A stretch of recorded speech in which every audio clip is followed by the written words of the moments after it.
You ask Tiger to solve. This deals with linear equations with one unknown. The final result is v equals 7. Let's solve it step by step. Group all v terms on the left side of the equation. Subtract 12v from both sides. Group like terms. Simplify the arithmetic.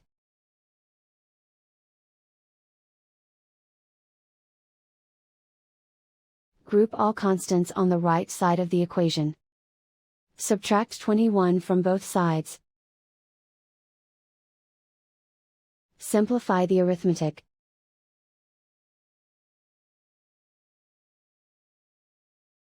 Isolate the v.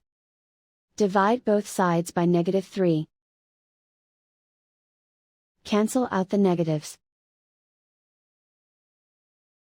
Simplify the fraction. Cancel out the negatives.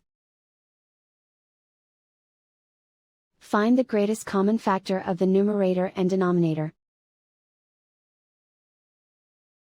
Factor out and cancel the greatest common factor. And so the final result is v equals 7.